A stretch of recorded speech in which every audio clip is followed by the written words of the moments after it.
So have you ever wondered how a big, fancy government plan actually turns into something real for people on the street?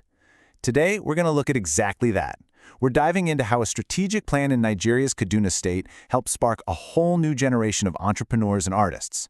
Okay, let's get into it. All right, so let's set the scene. We're heading to Kaduna State, right in the north-central part of Nigeria. It's a place with a really rich history, and as we're about to see, an even bigger vision for its future. And you know, this wasn't just some vague idea. The state's governor, Yuba Sani, put it perfectly. This quote right here really sets the stage for everything that follows. It's not just about money or economics. It's about turning the state into a place of concord and prosperity. That's a powerful ambition, right? Okay, so a big ambition is great, but what does it actually mean? This wasn't just talk. It was all backed up by a super detailed, forward-thinking strategy. Let's break down what that big ambition really looked like on paper. And here's the absolute key to the whole thing. The vision was all about people. The plan was to build a knowledge-based economy, which is a fancy way of saying they wanted to focus on what their citizens could create, powered by their own skills and modern technology.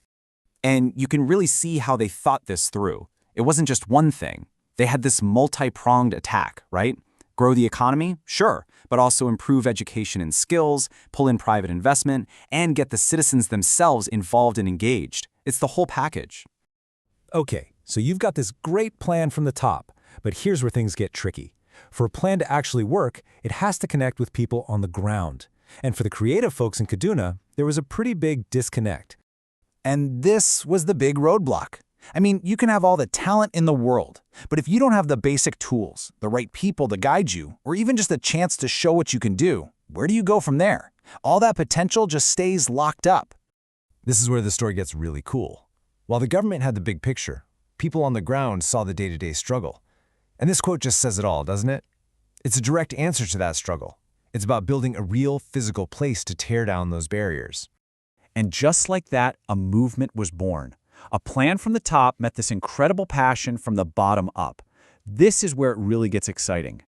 So let's step inside the place that became the beating heart of this whole thing. It's called Nerd Space, and trust me, it's way more than just a building with desks. So, what exactly is Nerd Space? Well, you can think of it as the missing piece of the puzzle. It's the physical place that took the government's big idea of a knowledge-based economy and made it real for everyday creators, giving them the tools and the space they needed. And get this, we're not just talking about some shared tables and a coffee machine. Look at the variety here. We've got soundproof studios for musicians, professional meeting rooms for entrepreneurs, and even fully equipped photo and audio studios. It's like a creative's dream playground, all under one roof. But here's what really makes it a game changer. They made it affordable. I mean, look at this. A basic membership starts at just 10,000 naira a month. To put that in perspective, that's around $7 US. That's not just a price tag, that's them tearing down the biggest wall that keeps so many talented people out of the game. You know, they could have stopped there, right? Just provide the space. But they knew that real success comes from community. So yeah, you get the super fast internet, but you also get to meet other people, learn new skills and workshops, and even get mentorship. They were building a family, not just renting out desks. All right, so we've got the government's vision, and we've got the hub that brought it to life. But the most important question is, who's actually in there? Who are the people making this all happen? Let's meet them. And this, right here, is the real result of all that planning. A buzzing, vibrant community of artists, freelancers, and entrepreneurs who can now build their careers right there in Kaduna without having to leave. So take someone like Roy Mott. She's a brilliant brand and graphic designer with years of experience. Before, finding clients might have been hit or miss. Now, she's part of this network, using her incredible skills to bring complex ideas to life for a growing list of clients. Or how about Jerry? He's a specialist in visual branding, which is so crucial for businesses. Think about it. He can now walk into a professional meeting room in Nerd Space and pitch his ideas to local businesses, helping them look absolutely world-class.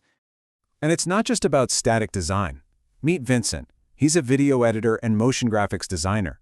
For him, having access to that high-speed internet is everything. It means he can work on huge projects and connect with clients he could only dream of reaching before. And it's not just individuals either. The whole ecosystem gets a boost. You have small businesses like House of Bakes, who can now hire amazing local creative talent for their branding and marketing. Their whole motto is art made edible, and now they're truly living it. Okay, so let's take a step back and put all the pieces together. We've seen the big government plan, and we've seen the amazing things happening on the ground. So how did one actually truly lead to the other? This really breaks it down perfectly. It's like a funnel, right? It all starts with the big picture vision from the government, focusing on people. That vision creates the space for the infrastructure, places like NerdSpace, to prop up and provide the tools. And what's the end result? The impact. A thriving creative community. It's a beautiful example of how a top-down idea can empower a bottom-up movement. And that really leaves us with this one powerful idea. The story of Kaduna is about so much more than just a creative hub. It's about what can happen when a plan isn't just a document sitting on a shelf, but becomes a real opportunity for people. So, what does happen when a plan becomes an opportunity?